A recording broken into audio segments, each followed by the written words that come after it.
C'est l'heure de votre journal sur Radio Nour. Radio Nour, il est 16h. Assalamu alaikum chers auditeurs, merci d'avoir choisi Radio Nour pour vous informer. Dans la page locale, on parle des recommandations du Maroc pour le développement du tourisme au Gabon. On parle aussi de la suspension depuis quelques jours de Gabon Première sur le bouquet Canal Sat pour cause d'impayé. Notre chiffre de rédaction est 270 et c'est en milliards que l'on découvre dans quelques instants. Radio Nour, il est 16h. On débute l'actualité locale avec les recommandations du Maroc pour le développement du tourisme au Gabon.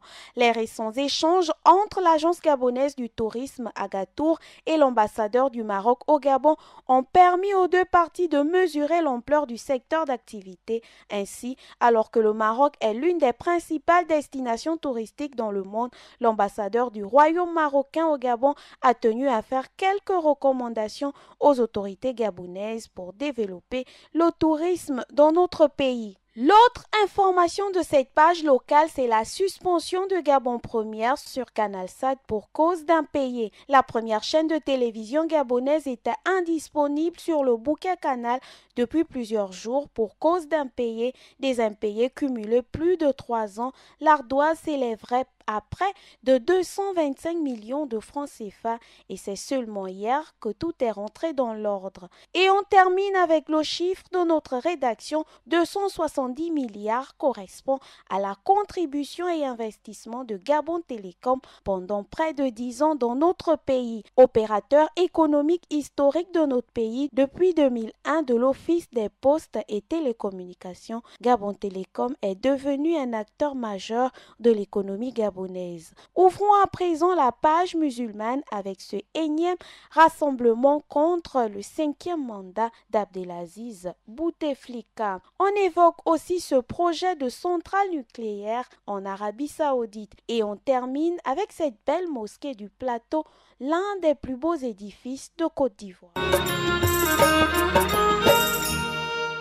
On démarre l'actualité musulmane sur le continent européen avec ce rassemblement qui se tiendra le 24 février prochain contre le 5e mandat de Bouteflika. C'est par amour et par honneur, comme ils le disent, que les Algériens d'Europe ont prévu manifester ce 24 février pour montrer leur refus à la 5e mandature du président algérien Abdelaziz Bouteflika et dans la même lancée une journée nationale de mobilisation citoyenne est également annoncée en Algérie. La communauté algérienne appelle la diaspora algérienne à manifester en masse son rejet du 5e mandat lors des rassemblements de Paris, de Marseille et de Montréal qui aura lieu ce 24 février. Poursuivons avec ce projet de centrale nucléaire entre l'Arabie Saoudite et les États-Unis. Selon un rapport présenté ce 19 février à la Chambre des représentants, le président américain Donald Trump et son entourage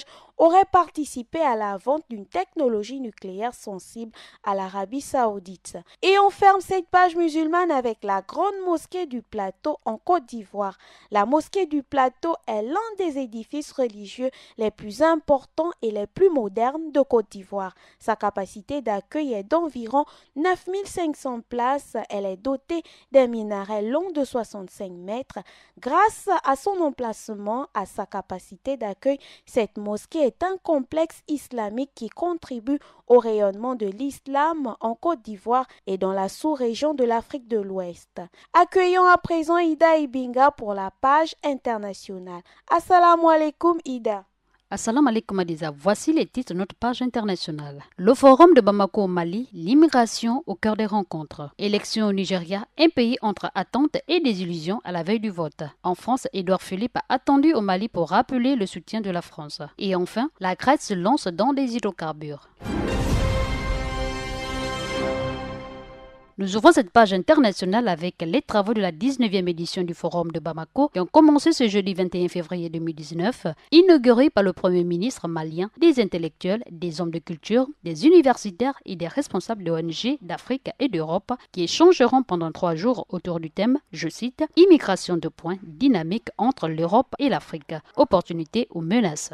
Ajoutons également que les Nigériens ont été assez dépités suite au report de dernière minute des élections présidentielles, législatives et sénatoriales du samedi dernier. Les scrutins ont été reportés à la dernière minute par la commission électorale, préoccupée par le souci logistique. Désormais, les électeurs doutent jusqu'à la dernière minute de la tenue de ce scrutin prévu le 23 février prochain, alors que les candidats multiplient les appels à la mobilisation des citoyens qui, comme en 2015, ont des attentes très fortes, notamment en milieu rural.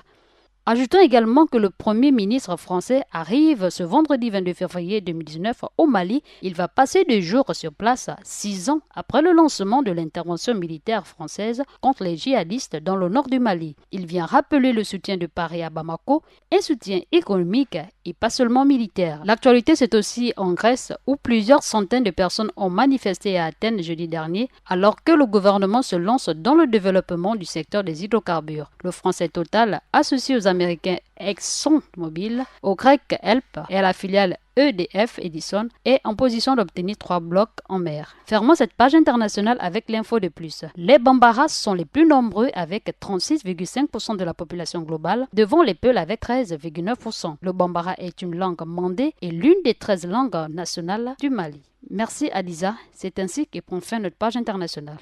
Merci Ida Ibinga pour toutes ces informations. Merci à Paturel pour la mise en onde de ce journal sous la coordination de Maël Manomba. Merci également à vous, chers auditeurs. Sur ce, je vous dis assalamu alaikum et surtout, je vous souhaite une bonne écoute de nos programmes. Radio Nour, il est 16h.